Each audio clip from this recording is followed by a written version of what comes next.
আমার মাওলার কুদরত তাকায় দেখো কেমন সুন্দর সাতটা আসমান আল্লাহ টানায় রাখছেন। একটা খুঁটিও নিচের থেকে নাই, উপর থেকে রশির কোনো টানাও নাই, কখনো নড়াচড়াও করে না, ডিস্টার্বও করে না। আল্লাহ যেভাবে রাখছেন ওইভাবেই সেট হয়ে আছে। ও আল্লাহর বান্দারা, এই আসমান আর সাতটা জমিন আল্লাহ বানাইছেন ফি সিত্তাতি আইয়াম, মাত্র 6 দিনে। কয় দিন? আর তোমার আমার মতো বান্দা বান্দি 1 ফোঁটা পানির থেকে আল্লাহ বানাইছেন মায়ের গর্ভে ফেরেশতারে ওয়ার্কার বানাইয়া 3 কেজির মতো ওজন, 1 হাতের মতো লম্বা। এই বান্দাটারে বানাইতে কয় মিনিট লাগে? বেশি লাগে? কিন্তু তাকাইয়া দেখো এত বিশাল আসমান, 7টা জমিন আল্লাহ বানাইছেন 6 দিন। আর তোমার মতো আমার মতো বান্দাটারে 1 ফোঁটা পানির থেকে আল্লাহ বানাইতে সময় লাগাইছেন 6 মাসের মতো। সুবহানাল্লাহ। কয় মাসের মতো? কারণ কি?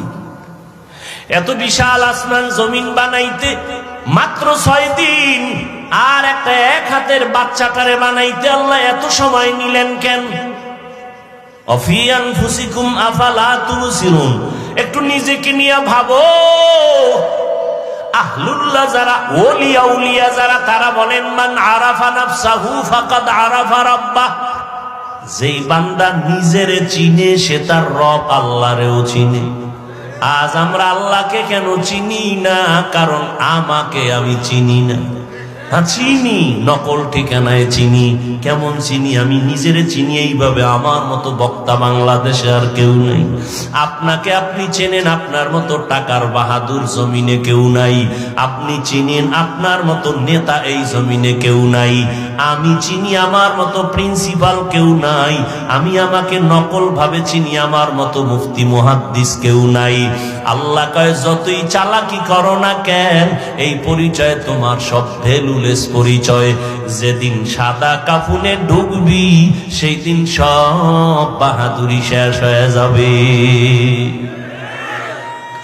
আমারও সাদা কাফন, আপনারও সাদা কাফন, আপনারও 3টা কাফন, আমারও 3টা কাফন। আমি বক্তা হিসাবে সম্মানে কেউ একটা কাফন বাড়াইয়াও দিবে না।